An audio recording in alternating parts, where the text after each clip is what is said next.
Welcome to the Westborough Affordable Housing Trust meeting of Thursday, July 13, 2023. It is 9:05 a.m. and we're in Memorial Hall in Town Hall. We will have both a regular open session for approximately an hour, and then we will go into executive session and wrap up our meeting at that point, adjourn from there. So first, call to order. It's being called. It's being. And this is being recorded by Westborough TV, and thank you, Westborough TV. First item on the agenda is approval of minutes. And we have three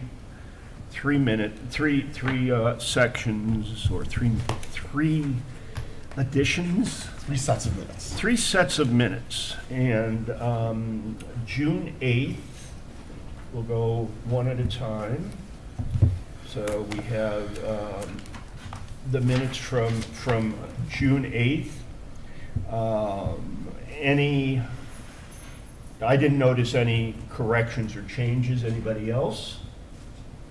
None. None, okay. Move that we accept minutes for June 8th. Second? Okay, all those in favor? Okay. 4-0-0. Okay. Moving on, next set of minutes is a meeting on June 22nd. And the only suggestion I had was at This is public session 1. This is public session 1, Yep. correct. Was at 9:55, the second paragraph. I would just suggest we put in Carl A. Frame, just so it's not, we have to bankruptcy attorney A. Frame. I think just being a little bit more specific. Okay, those are, you're actually looking at executive session minutes, though. Oh, okay. We're in public session 1.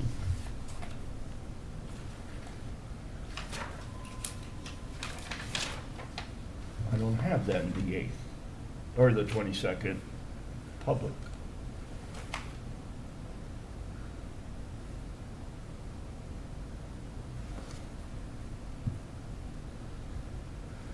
Okay. I thought they were all in the packet, and I printed them out, and I just They went were. through them. So I don't have any comments. I was not able to review that. Well, it's a pretty basic session, or pretty basic minutes, because we came to order and then went to executive session, so. Hi, Hi, Hank. Hey, Hank. So I move to approve the minutes as, Okay, so for all purposes, there were no real discussions or It anything? was you called to order, and then we did the motion and entered executive session. Fine, all right, then I think it's, any discussion sounds like it's straightforward enough. Enter a motion. Ed Edinburgh seconds.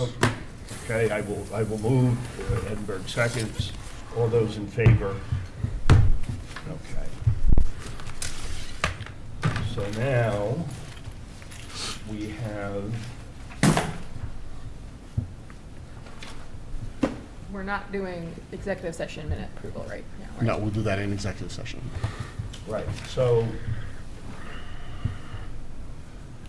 help me out here, Al. You know, You printed the whole packet? I know, but I don't have that, public section. I just printed everything that was in that packet. Oh. You Did you miss? missed it, or it was a I second mean, version? Hold on, I hold on. I can abstain since I haven't reviewed it if other people have, because we do have a forum to.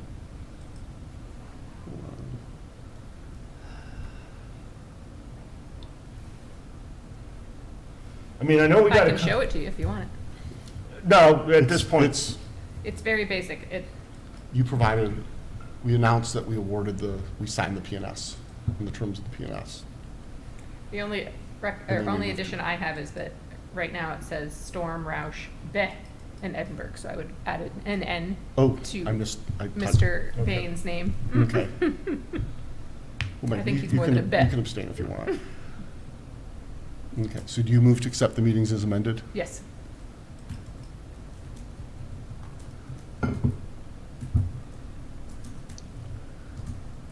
I'll second. Okay, all those in favor? All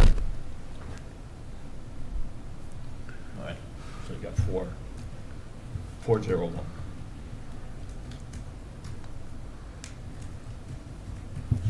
Okay, and we'll do the executive minutes when we go into executive Yes. session. Okay, good, all right. You were right, we have a lot of minutes floating around. We've been having a lot of meetings. All right, so the next item is the 3 Baylor Avenue RFP bid award announcement. And I am very happy to say, after a lot of work by everyone to review the bids, responses, and went through the ratings, that MCO Associates has been awarded the bid to demo and develop 3 Baylor Avenue. Okay. I will send out an email to the bidders announcing, obviously, to MCO that they've been awarded, and discuss items moving forward, and also to other bidders for that. We appreciate their contribution, and look forward to them continuing to participate in projects as we move forward. Any Okay. comments? So just some additional information for the public record. Yep. The evaluation of the bids were against the criteria is established in the RFP. Through their responses, some additional questions and subsequent information provided by each of the bidders, the trustees determined that both bidders met all of the minimum specifications and requirements of the bid. Our comparative analysis covered, is documented in the RFP, the experience of the bidder, their references, financial capacity, the nature and amount of the funding subsidy, their ability to proceed, their ability to complete the project within specific timeframes, their proposal of the project with respect to zoning and permitting, the design with respect to how it fits with the neighborhood, as that's one of our guiding principles, sustainability, which is effectively the level of greenness and the use of energy efficiency and renewable energy for the project, and their experience with community engagement. And in scoring each of the bidders against those requirements, the score for MCO and Associates came out marginally higher, and the trustees concurred and voted to an executive session to award the bid to MCO and Associates. And that was unanimous. Yes. Okay, thank you. All right, moving on. Beach Street. We have, latest information we have is that closing will be the first week in August. I'm going to try to reach out and to the either Sharon and/or Mr. A-Frame, who's the attorney for the seller, and try to verify that. Just because I do want to give, we will need to give our finance director a heads up, because she will need to cut a check or arrange for bank transfer, et cetera. So I want to try to give her as much heads up as possible, since they're pretty busy this time of year as we close out our fiscal '23 year. So Fiscal year. it does, at this point, for broader context, the The purchase and sale has been signed. Correct. That then needs to go before the bankruptcy court. Bankruptcy court. And the judge. There's two components. One, the court has to approve the P&S. And secondly, in bankruptcy proceedings, there can be an objection period for creditors with respect to the court approving the P&S. And so the seller's attorney is requesting that the judge waive that period, which is, pretty typical. He communicated back through our town council. He doesn't expect that to be an issue, particularly since our bid was above their asking price. So, And so it's to the benefit of creditors But, to move quickly. yes. So besides getting insurance on the property, we're gonna own the property and there's gonna be a tenant in there, right? No, No No. tenant. no Oh, tenant. the tenant will be gone. Tenant will be The house gone. That's clean. that's part of the Okay. P&S. I thought there was some tenancy after. Well, there was an original discussion, but that is it's got to be broom clean. The chicken coop will be removed and cleaned. So we will wind up with an empty home. I have begun the process. I have, and I was hoping to have it today, but I have some, I have all the information out to the insurance agent that covered us on Baylor. There will be things, we need to secure the house, new keys or locks or what have you, turn off water. Drain it, And drain turn the power off. off, et cetera. The question is whether we should keep power on and put some lights in or just shut off the power. Trip the main breaker. We can trip the main breaker. It costs us about Baylor Street has been, because we haven't used electricity there, there's a base charge of $7 per month. But I think first step is just turn the power off so it's safe. Right, Then as we get a better understanding of how long the building will be vacant, right. then we can decide whether to get the meter pulled. And you gotta, Right. and you gotta, I don't know whether I assume there's gas and water in there too? I mean, there's gas in there too, probably. There's either gas or oil, right? There's some kind of heating in there. Well, I saw in the oil tank, I don't know if that was their active source or whether they're connected to gas. If there's, We will get the gas turned off if they have yeah, if gas. there's an oil tank, we ought to get the oil company to drain it for us. Okay. Again, that's just a safety thing. 'Cause Yep, yep. a tank full of oil will rot Doesn't, out. yep. I mean, the bottom of the tank will rot out and you'll end up liable for Well- cleanup, right? One of the things we need to consider is enough heat and airflow in the building to avoid mold. Winter's less of a concern because we can drain the water, we can drain the pipes Yeah. to prevent a pipe Freezing. burst, freezing. But I think if we go to the base electricity, that's fine, that periodically we may need to open windows and have someone go in with a fan and open some windows. So, you may want to hold off on the oil tank. I mean, after we inspect the building, we can, Yeah. it'll be a lot Yeah. easier to decide whether it's rational to try and rehab the building or not. Right. We do have the right now, per the purchase and sale, to enter the building with 48 hours' notice. Yeah. So I was gonna It's wait, just easier to wait till after you close. right, unless, obviously, we will do a walkthrough inspection the day or two before the Yeah. close to make sure But that that's it just is to make sure it's cleaned up. empty and clean, yeah. Right. I think you're kind of spending some time in there to get a better Right, understanding. where we have full access and When roam there's around. any questions, we may want to get some people in to do, if there's any structural issues, or, you may want to get folks in to do a full-blown inspection. Depends on how bad it looks. Yeah, we'll do, we'll send you in first, Hank, No, I just, and then you can come out and tell us what you think we should do there. go ahead We'll and let send you me in kick the first. I walls. we need to be sure that I we know.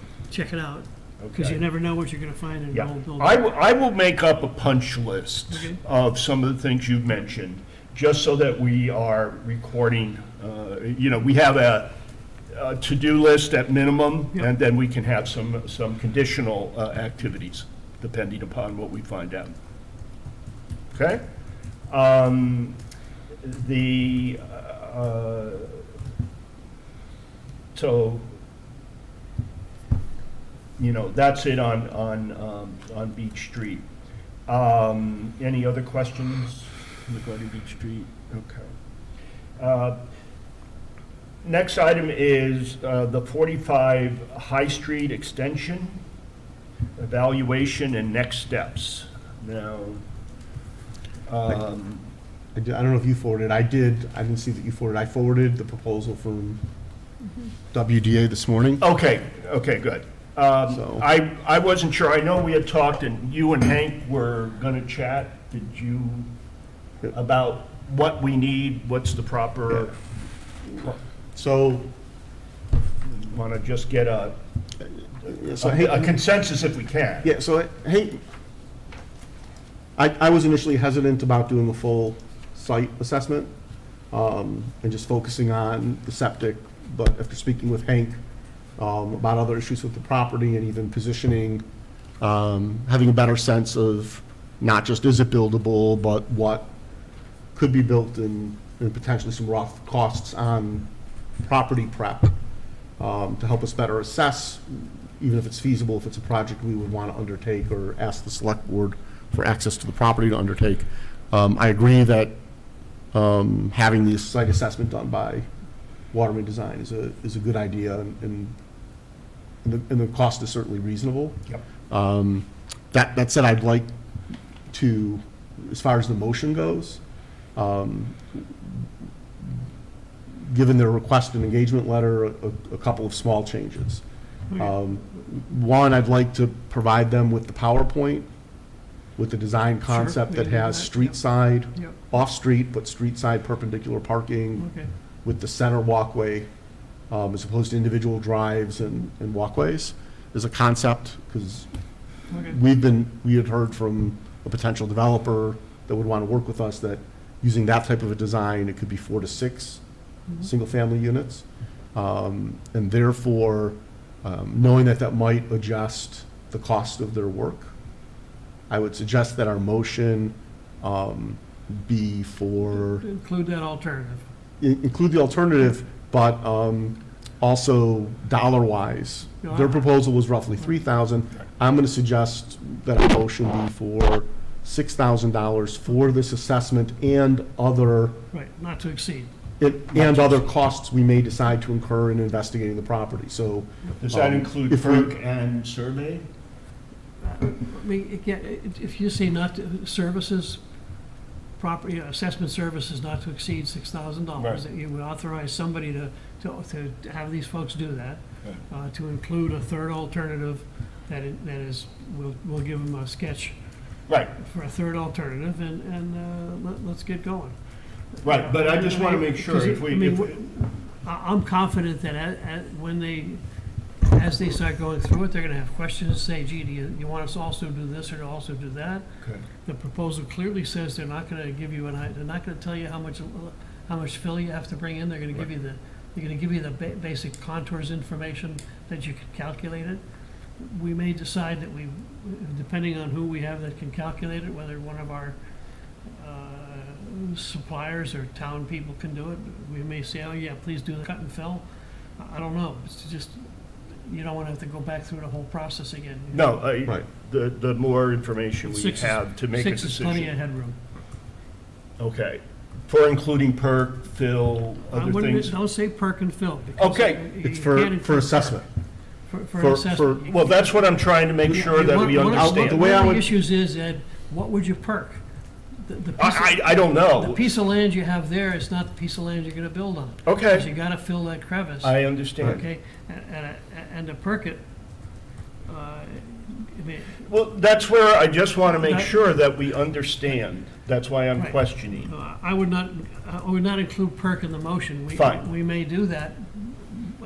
But it's not, I think we're way premature to perk it. okay, fine. But 6,000, Plenty of expense. What, Plenty of. Okay. my motion would be, move to allocate $6,000, up to $6,000 for the site assessment by Waterman Design Associates and other site assessment work As needed. as, Prudent. deemed necessary. That's fine. Fine. I will second that.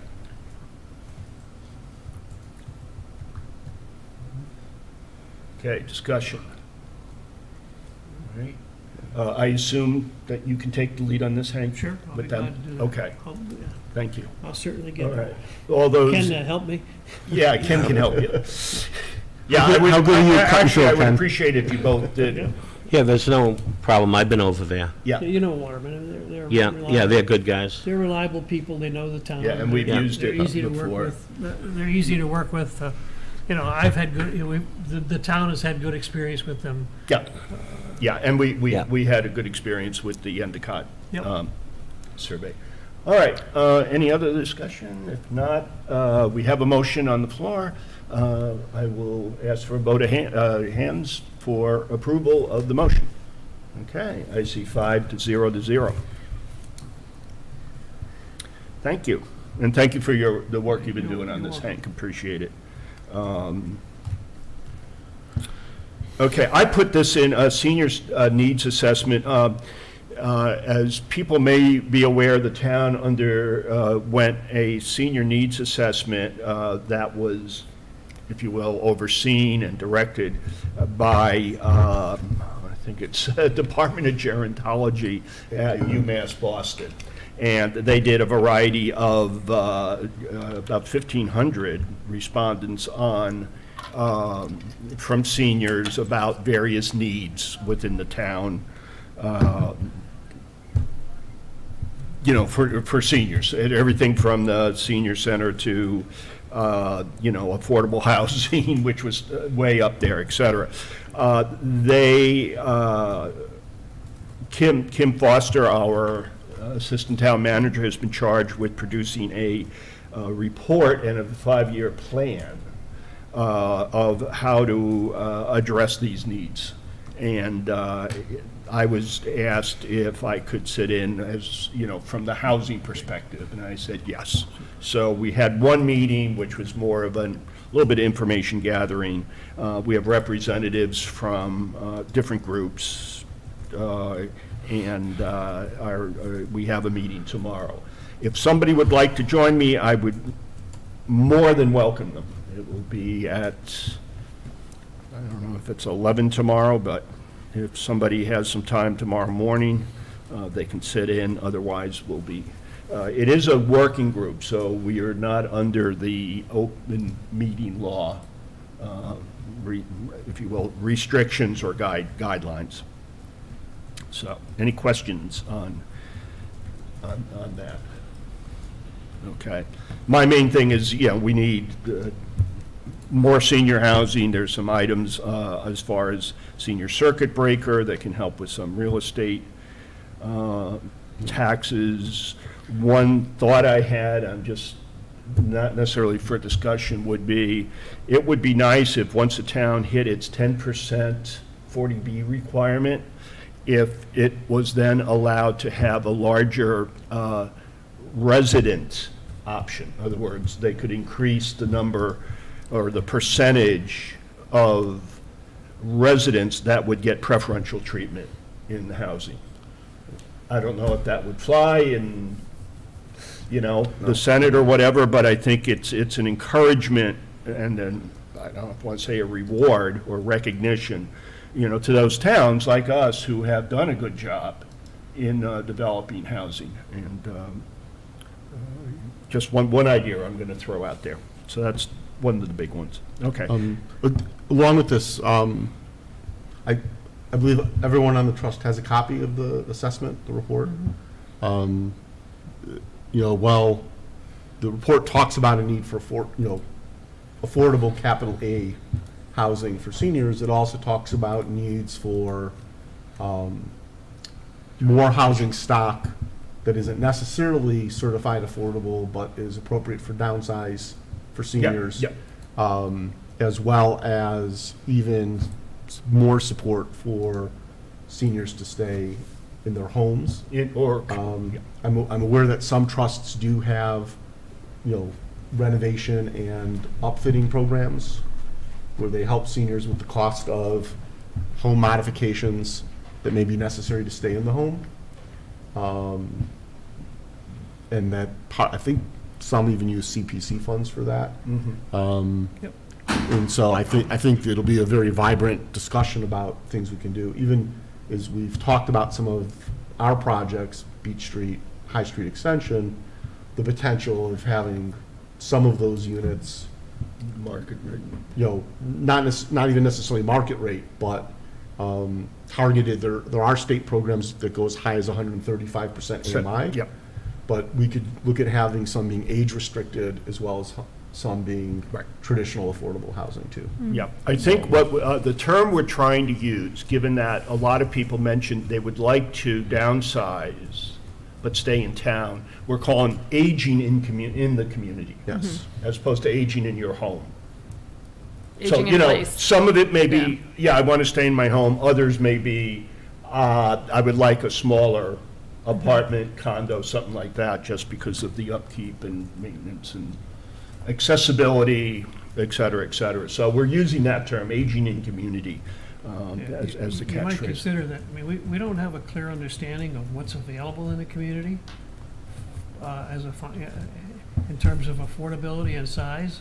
I mean, there's a lot of age-restricted, smaller housing. I don't know how much, I don't know what it does to affordability. I mean, is the need for affordable, age-restricted, smaller housing, or is the need for market rate, smaller housing? It seems to me. I think it's a combination. Anecdotally, there seems to be a great deal of age-restricted, smaller-sized housing available in the community. It's not necessarily affordable at the 80% of AMI. Right. I agree. I think in general, it's, and it's a very good point, is we don't necessarily have to say affordable. For this purpose, we do want some affordable, but also we want to look at, well, what can be done in housing? And whether we do it, somebody else does it, what have you. I mean, we've been taking the lead on housing, is to find places for seniors who want to downsize in particular with that. So that'll be part of that discussion and some of the needs. I think one of the things, we do have a schedule, I have it, and Jim Robbins was going to, or we will be getting probably in fourth quarter, our DHCD report on our SHI.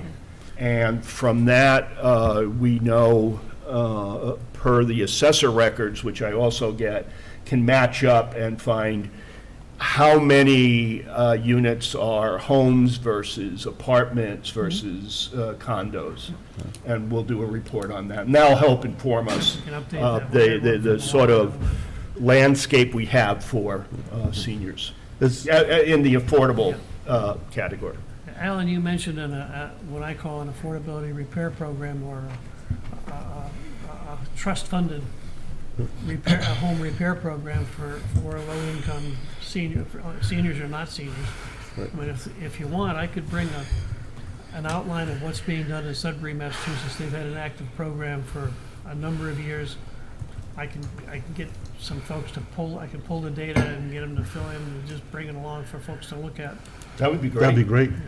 That'd be great. Particularly in this area. Yeah, and So- they're doing it with CPA funds. Okay. Okay, cool. Because And, their trust is 100% funded by CPA, basically. Right.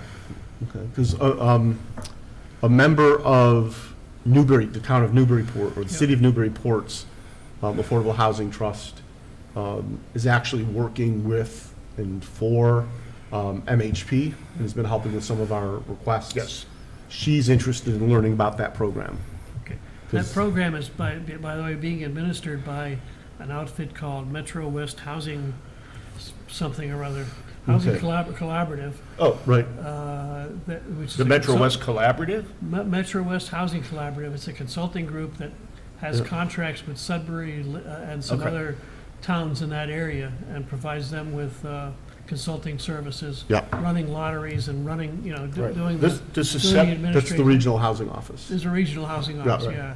This is different Acton, from the Maynard. Metro West Cooperative we use for Sarah, Yeah, isn't it? yes, So, yeah, there's a regional housing office Okay. right, and that this is, basically provides housing resources for, was it Sudbury, Maynard, Sudbury, a Acton, number of towns in that area. 5 or 6 right? towns. Yeah, okay. Right. All right, moving on. We are right on schedule. The first-time home buyers program. And you did send out some information. Yep. So, Mass Streams and, have had some great conversations with MHP and others about first-time homebuyers programs. And so I did send information. Mass Streams is the statewide program that's using ARPA funds to provide first-time homebuyer affordable assistance. People can be looking at a home anywhere in the state, but their current residence has to be in one of a set number of cities and towns that are gateway deemed- towns. they would call it. Gateway and, economically distressed. Distress. I believe is the term they use. And so that sort of provides a template. Additionally, Newburyport's Affordable Housing Trust has a first-time and has run successfully for several years a first-time homebuyers program. And so in talking with one of the trustees there, they'll be sending their information along as well. One of the things they recommend is come up with a catchy name. They launched it saying the Newburyport Housing Trust First-Time Homebuyers Program. Wow. And nobody responded. And then they rebranded as, they branded it Homeport Program, and they got applicants. Right? They're a Newbury report, so we Because could be Newburyport. Homeboro. Homeboro, or something like that. So we need to come up with this snazzy name. So basically what I've learned, there's a couple of ways, at a really high level, and I'll continue to do the research, and if someone wants to work with me on this as a subcommittee, we can do that. You're in, Kate's in. She almost I've nodded. been voluntold. But it's a couple of ways. What they said is it's easiest to do, the easiest mechanism is something where we deliver a check at closing. Right. Right? And certainly, the application process can be very simple. The simplest form of application would be for someone who's qualified for the one MHP's One Mortgage program, because then they've done all of the financial analysis for the family and the household. We don't have to get involved in that. And then how we issue the funds, it can be a grant, it can be a loan. Some of the programs out there. Subordinated loan. Right, We a can subordinated talk about loan, right. Some of the programs out there, it is a loan that converts to grants. So Newburyport, they provide the money at closing. If you're in the home 5 years, then in years 6 through 10, each year 20% of the loan is forgiven. She says, as we structure and think about that concept, remind that if we provide a 0% loan and then forgive it into grant, it is income. Okay?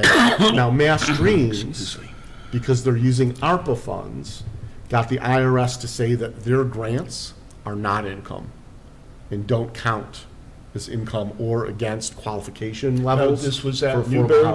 housing. They No, got this is the ARPA? state program. State program, The Mass okay. Streams program, the grants for housing assistance at closing, do not, they got a ruling from the IRS with the support of Congress people, that those grants are not considered income by the IRS and cannot be used as, income eligibility for federal programs.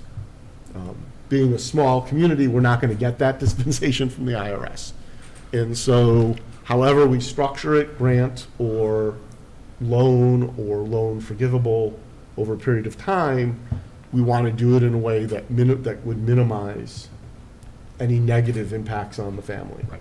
And Newburyport's feeling was that if a family can afford to move in the home and they stay there 5 years, that, given the size of their grant, if it's a $25,000 grant, then it's at $5,000 in income each year for 5 years in years 6 through 10. Right, but that may only then Right. cost them $500 a year, but, it depends on their Well, income tax. It's income level. tax, but what it also, what does it do to their income level as far as qualification for Correct. other programs or During services they that might period. use during those 5-year period? And they felt, their equation was that wouldn't create problems. Right. So it's just, I have no recommendation on this at this point in time, but it's the food for thought. Do we know if that is, because there is some income that Massachusetts on your state taxes, like, you don't pay Social Security. You're not taxed on Social Security. You're not taxed on pensions that are state-based or federal-based. And I don't know if these types of things, if the state might decide, if they probably haven't already, consider this, this kind of grant non-taxable. That could be something that could be thrown out at our reps. Have no idea. It's something we can. We could investigate, or we can ask. We would investigate. First Right. cut, I think it has zero impact on the individual's balance sheet, because they've got a liability that goes away, and they get income that offsets the liability, but they get an increase in the equity in the home, equal increase in it. I mean, But whatever that loan is, whatever that loan portion that goes away, it just increases their equity in the property. So there's, kind of like a zero impact on a balance sheet. It's Right, zero but it's impact income. But there is an on impact on balance their sheet, income. but on income, they would And you can get fi- hit. You can estimate what that'll look like. Pretty easy to estimate what that'll look like. Right. Yes, yeah. So, subcommittee needs to work on that aspect, Yeah. correct? Okay, because I have some questions or ideas, but I don't want to hold up our Yeah, conversation. that's where we're at. Basically, know. these meetings are often just to get kicked off, so if you can continue to follow up on that. Sounds like a community outreach and marketing, whatever you want to call it, but community outreach is probably the polite term to encourage folks to be aware of the program and Right. attempt to. But yeah, there, Oh, yeah. yeah, there It's needs to gonna be, a challenge. having a branded name makes it Yeah. easier because then people Yeah. can talk about it. Saying, the Westborough Affordable Housing Trust First Time Homebuyers Program is a mouthful. Right. So if we come up, with Yeah. Homeborough or, something No, I like, was half kidding, but I know. A simple approach like telling the bankers, hey, somebody walks in, wants to buy a house, they can't afford it, here's a program that can help them. That's not going to work. No. Because the people are not walking into the Walking bank. in because they know Right, they well, can't. But we will, so the other thing from, that Newburyport and MHP talked about was making sure we're aware of which one mortgage partners Right. have branches in Westboro. Yeah. Right. Because those will be, the offices that it works out, so, It seemed that we had a Citi- number, well- like 5 of them. yeah, Avidia, Citizens, Avidia, St. Mary's Middle- Credit Union, Rockland Middlesex. Trust, Middlesex Savings Bank. There may be others. I think probably B&T would, Rockland Trust is who the town, Rockland Trust, is the town's bank. is the town's right, bank. right. And they opened a branch on Lyman Street recently, The- so, Right. so there are, Central One may or may not be part of that. I'm the not credit sure. I'm union. not sure. So There's we'll a couple of credit get the DCUs here in list. town. Yep. We'll get the list Yep. and then when we're ready to launch the program, we'll reach out to branch managers, make them aware of it as well. So that if they get involved in a one mortgage application, Yep. they will know Yep. to advise that household to Okay. reach out to us as well. Yeah. Yeah. Perfect. So giving away money is not as easy as it seems. No, never is. I don't know, I'm easy. Yeah, but you don't qualify. Oh. Okay, all right, moving on, right on schedule. The lift and sprinkler efforts at Rogers Kate, Road. you want to start off and kind of fill folks in with what we've sort of Yeah, you sorted guys out? have been And then talking. You can, and I'll fill in behind any of the technical details. Sounds great. Thanks, Hank. So we The mic. had a really lovely meeting yesterday with a subcommittee from the Westborough Housing Authority, with two members of the Westborough Housing Authority, and Who were they, if you don't mind? Just for our knowledge. Maureen Maureen, and Joan. all right, Joan Pavolis and Maureen Sullivan, Maureen Johnson. Johnson. Yes, thank you. I was like, I'm not sure I can do last names, but yes. So it was a great meeting, and we had a lot of discussion about both the sprinklers and the Rogers Road development. And we were very clear around the lift and the sprinkler situation, that the trust cannot support that at this time. And that the feasibility of the evacuation plan just doesn't appear to be something that really we should be putting our time and resources toward, and also advised them of such. And they confirmed that currently no one at Rogers Road on the second floor is technically in need of a lift. So right now, and they also know that they can't house anyone in a situation where they would be unable to be Lack mobile. of mobility. Correct. issue. So even though it would be a really lovely, nice to have at Rogers Road in terms of a lift, it's just not an area of feasibility at this time. And so we're all agreed on that. So that's kind of, now we can kind of take that off the agenda. But that said, there is a need for that building and some of the other buildings of Westborough Housing Authority to, come into the 21st century, so to speak. And also we just need more. As we all know, we need more affordable housing. And the Westborough Affordable Housing Authority is very interested in being a part of that expansion.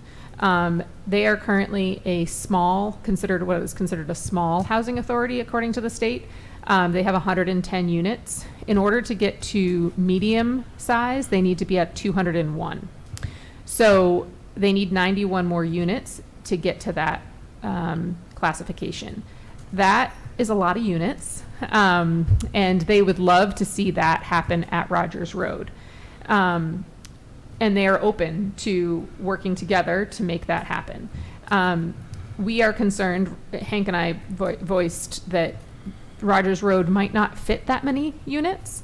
And so they understand that, and there are some other properties that the Housing Authority owns that we potentially could look at in the future.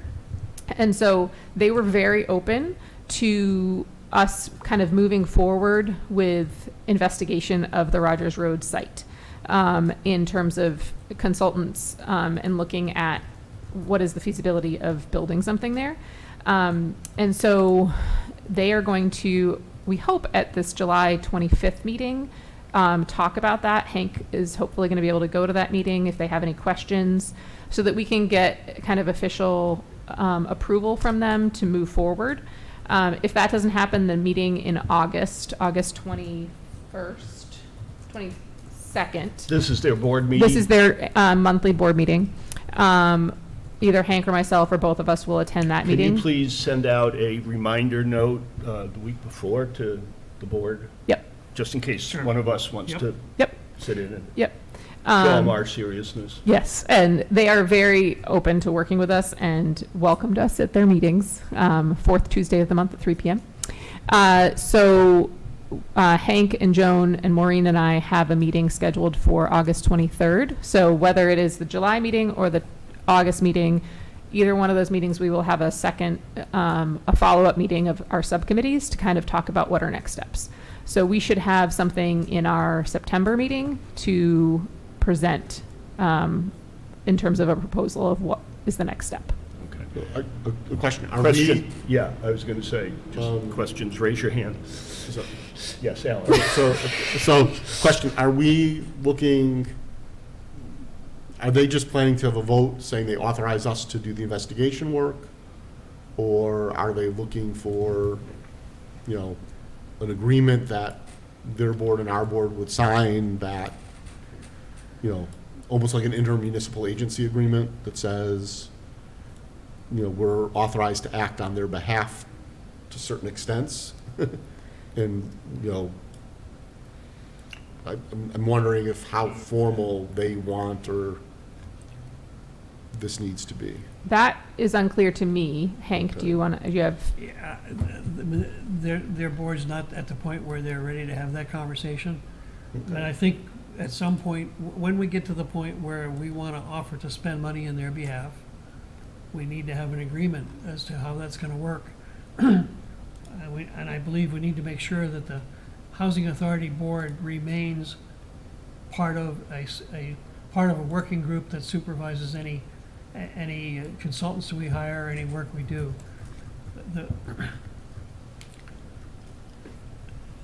A number of the people on the board are new to at least two of the, I think it's four. I think there's five members on the board, and two of those five are absolutely brand new to the Housing Authority. That's Julia. O'Neill and Maureen. Johnson. There's a brand new executive director who's been on board, I believe, 6 or 8 weeks, and trying. she's a month in, yeah. Trying to get her arms around the business and help guide the board, so that they're kind of going through a restructuring and reorganization and trying to sort out what they want to do. But you got to keep them in. I believe through Maureen and Joan, we can keep that board engaged. Okay. Yep. Yeah. Because I think it might help if, and I know we've talked a couple of different action plans on, and there was the feasibility study done, that high level study. Right, there was. With the technical assistance grant for Mass Housing Partnership. The question is, so what, I almost feel like what we need now is a design concept Well, and a funding concept. and a funding concept. We need a complete financial analysis, Right, i.e. how do you fund this thing? And oh, by the way, how does it change the finances? Because you add 40, 50, 100 units to their portfolio, you're going to add substantial expenditures to them, and To revenue. them. Right. which they really don't get any subsidies these days, and the rents have a hard time covering the bonds. So you need to understand all those what will be the financial impact once you put that in place on their operations. Right. And you also need to understand where's the money going to come from, because Right. you're talking substantial dollars. Right. And based on conversations Kate and I have had with some other housing authorities, there's lots of state money, but you can't get it all in one place, and So, so well, we're the suggesting. good news, and this is actually relevant. There is a public comment period. There is currently legislation on the governor's desk that would provide close to $10 billion for rehab and expansion of That'd be great. public housing by housing authorities. That would be a big help to them in the future. And so if, I would, Is this in the is it part of the This is 24 budget? this is a separate program. They're talking about bonding out, Okay, they would bond it out. to create a $10 billion trust fund. Okay. In fact, a state trust fund. Okay. That would then be used to do major rehab work or reconstruction and expansion of housing units owned and operated by housing authorities. And the public comment period ends on Friday. So we'll get to that in a second. Side note is DHCD is the department's no more. It is now the Executive Office of Housing and Livable Communities. So it's So they changed the EOHLC. name, They changed the name. but they're still behaving the same way, I suspect. Well, hopefully with the. Hopefully that means- Hopefully with, so the housing component of DHC was always a subpart of broader. Now, housing itself Right. is a cabinet level seat. So, given that housing's now at the cabinet level, hopefully new political leadership will reinvigorate aspects of the agency. And certainly adding funding creates new opportunities, because follow the Now, money. my understanding was that the state, and maybe this was under the Baker administration, was very concerned about housing authorities owning or expanding their properties, their ownership process. That actually started with the Deval Patrick's first Well, okay. term, but there's a recognition that there are housing authorities that own units, Yeah. and that those units need maintenance, they're aging out of useful life, that you're not just talking paint and carpet and wallpaper, you're talking plumbing, electrical upgrades, and HVAC, and sometimes structural elements with the buildings. If you think about what happened in Worcester with their housing authorities building, where they had what turned out to be what was initially a relatively small electrical fire in one of the electrical control units in their basement, kept every single resident out of that building for months. And they had to rewire the entire electrical system in the building. Because of what they realized is they could fix the damage, it was gonna happen again, Yep. right? Because the electricity, it was 70 years old, Yeah. and it had never Yep. been expanded with modern use and things of that nature. So I think there's a recognition that housing authorities also have a role to play in the expansion of housing affordability statewide. And so Okay. there's So an even effort- new construction, So even new construction. okay, that was And so my it's, point.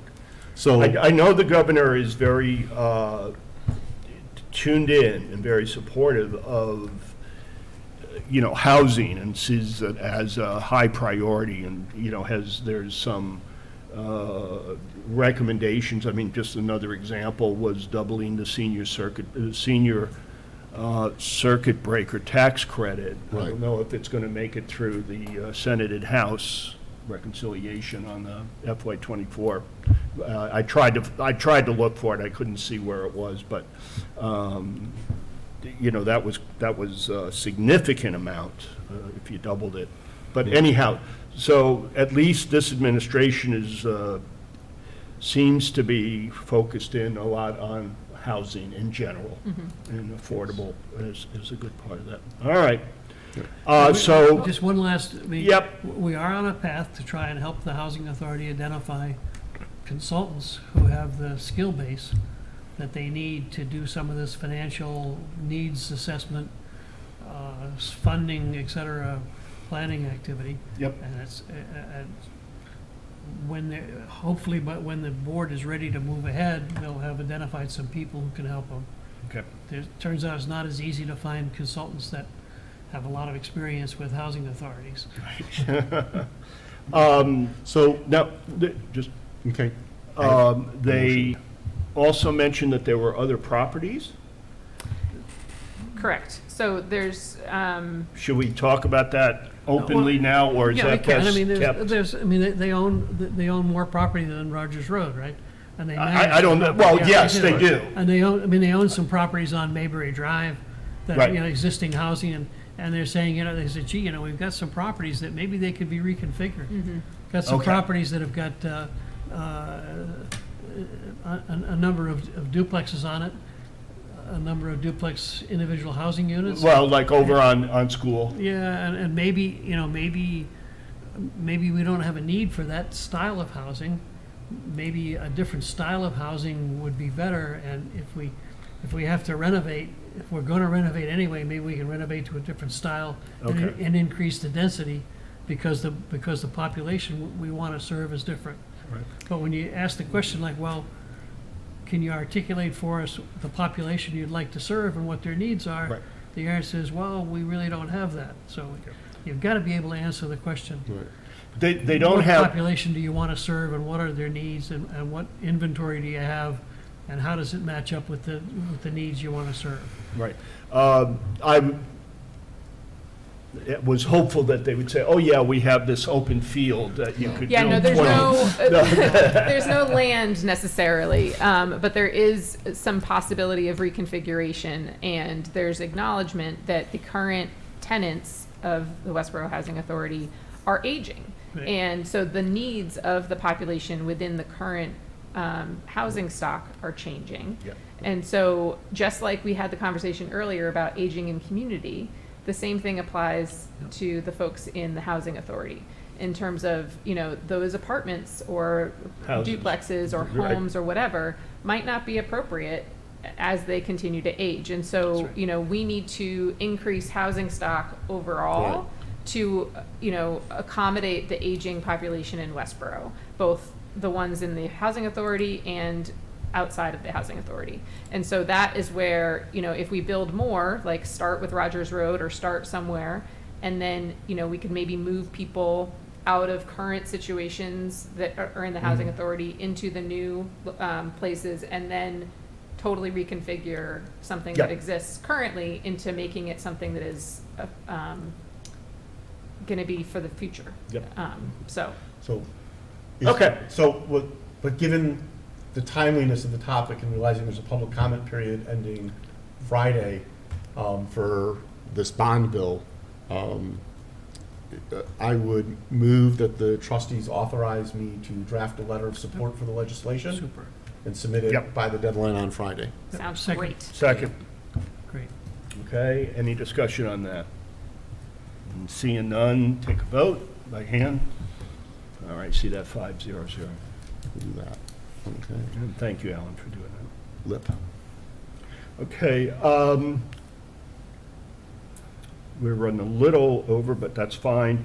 The local initiative program, the right of first refusal, there's a property on Lawton's Way that we believe, because the town has received notification from DHCD, that one of the homes there may be coming up for sale.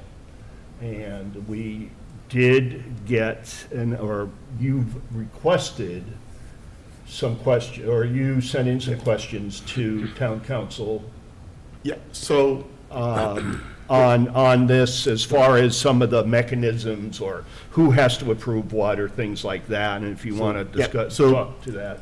so very briefly, when an affordable housing that was built under the local initiative program comes up for resale, there's an affirmative marketing time period to find a fully qualified buyer for the program. After that, you can move to someone who doesn't necessarily meet the income requirements for that sale, but the deed rider that keeps it affordable remains in place. The town, the municipality, always has right of first refusal on the property. And the question we're asking is whether the town can delegate that decision and authority to the housing trust. And that. As opposed to the because- select board. As opposed to the select board, right? And we believe that this is one of the few instances that if the town itself wanted to acquire the property, that it does not require a town meeting vote, but then transferring it to the trust would. So the town asked if we knew if the trust could buy directly. I'm like, no, but we'll ask council. So we're looking to see whether or not, and I'm not saying we want the property, it's almost, there's a procedural question, which is for rights of first refusal on local initiative program properties, can the trust, is there a mechanism through which the trust can act on the town's behalf with respect to right of first refusal? If this property does come up for sale, there may be some extenuating circumstances where we would want to consider acquiring the property and then immediately putting it up for sale. And so if that happens, we'll address it at future meetings. But right now, we're working on, We're just, yeah. we're the working mechanism. on, you know, Yep. effectively, can the select board vote to give us the authority to exercise first refusal on a property or generically across properties? Or would we simply be able to recommend to the select board that the select board require it and deal with, well, how does that get funded, and then how does the property come to us for disposition? This property we've talked about before. I No, believe. this is a No, different this is a property. different one. It's not 24 lot. It's not. Way? It's No, a it's different two. property. It's Number number two. two Lawton's Way. Okay. First house on the left when you pull in, Hank. Yeah. Yeah, no, 24, I knew had a deed rider on it, but. Yeah, Yes. there are a number of properties in Yep. that development that have the deed rider on it, so, and so there'll be more to come on this. Right, one. That's yeah, all- we're that's still, all we have right now. but we're trying to get our ducks in a row in the event that we need to move on it, or we want to move on it. At least we understand legally how it would have to proceed. Okay, any other issues before we go into open session, into executive session No. that people want to bring up? Okay, good. I did send out, the only thing I'm going to mention is I did send out the statement of financial position, including some, what I call encumbered, in the sense that we know we're going to have to pay them, because but they weren't included in what finance director gave me. So that bottom line there, the 1.7, is really our working capital, if you will, for now. Do you want to mention anything about the Highland? Or is that best left? I don't know. So it if was that's announced, public. yeah, it was announced, I forget which meeting, as part of the town manager's report, that the town reached a settlement with the owners of the Highlands on East Main Street.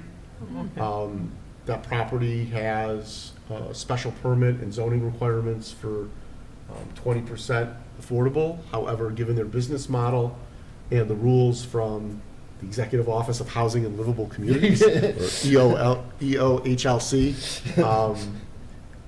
anything included in the rent has to be included, and there's no way the Highlands can offer an affordable rent because their rent includes services, food service, transportation, basically everything but medical care.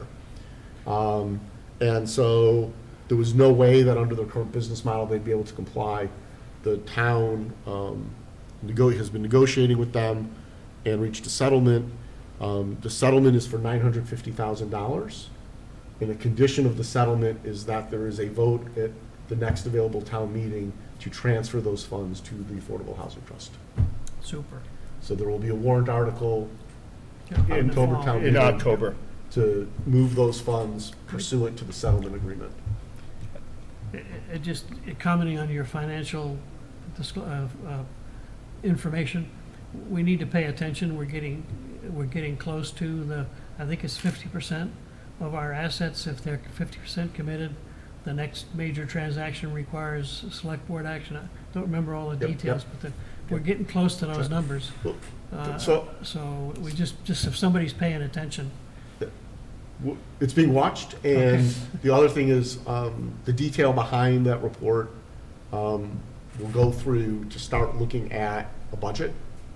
Yeah. Because we've got some expenses that are just general operating cost of the trust that aren't specific to a project, but also looking at how much we voted to allocate, how much we actually spent. Periodically, if we have projects that have come to completion and we've allocated more than we've spent, we should, Right. for Rescind transparency, it. formally vote to rescind the balance of the allocation. Good. And we'll do that, and then this way, I don't know if it'll end up looking like an income statement or a balance sheet. We should be able to report out to the community Yeah. as Right. part of our annual report, saying, here's the funding we have, here's how we've spent it, here's what's committed. Right. And, by project, but also, we had, X thousand dollars in legal overhead that wasn't specific to any project, but the general operation of the trust, and so that we can plan that going forward. Yeah, given that we accept the when we cut a PNS, we accept the RFP and cut a PNS with MCO, Right. I assume that's going to encumber some funds. Again, we need to pay attention that we're appropriately dealing with whatever funds we're encumbering by signing that PNS. Yes, It would be primarily Yeah, legal. I don't know how exactly, well, but. Well, it no, would- no, we're- it becomes, We're I mean, we're committing a subsidy, so right? there's. Oh, the subsidy. Yeah, Yes, that- so yes, Right. in awarding the bid, we are effectively allocating the subsidy, so. The 154. What we, there's allocation, then there's encumbrance. Encumbrance means we've signed a document, but we haven't written a check yet, right? So we can't ever use those funds for Right, something right, else. right. But then there's also allocation. So what we want to make sure is that we understand what money's been allocated, what money's been encumbered, of that, what's been spent, Right. and then what's the balance by project, and then for the trust as a whole. So we have a good start. We have detail, line item detail on, I basically got a dump of all transactions, saw that, yeah. but, from Leah. So we have, and, right now, Excel spreadsheet, I think that's more than adequate for Absolutely. the level of, I started to look at things like Wave and stuff like that. I said, no, we don't need that. You don't need that. Spreadsheets are great. Yeah, so we have that. I just wanted to bring that to attention and see if you wanted to mention that. So Yeah. that's So there's- encouraging in the sense that even though we're drawing down a significant amount for beach, There's some funds coming. we see some funds coming in, and I don't know if there's anything on the horizon with Pulte, but we'll worry about that later. Okay, moving on, we're running a little late. I would like to get a motion to enter into executive session. You want me to make the motion? Yes, please. So I move that we enter into executive session per Mass General Law, Chapter 30A, Section 21A6, to consider the purchase, exchange, lease, or value of real estate at 3 Baylor Avenue, Westborough, Massachusetts. Per Mass General Law, Chapter 30A, Section 21A6, to consider the purchase, exchange, lease, or value of real estate at 6 Beach Street, Westborough, Mass. And per Mass General Law, Chapter 30A, Section 21A7, to act under the authority of the Select Board, of the authority of the trustees to approve executive session minutes of June 8th, 2023, and June 22nd, 2023. Second? No, you have to declare. Yeah, I declare that this would be if an open meeting would be detrimental to the discussion of these items. And will not be reconvened. Will not be reconvened. And we will not reconvene this whole, we will adjourn directly from executive session. Okay. Second, okay. We need a roll call vote. Storm, yes. Edinburgh, yes? Bain, yes? Roush, yes? Ken Salzman, yes? Okay, good.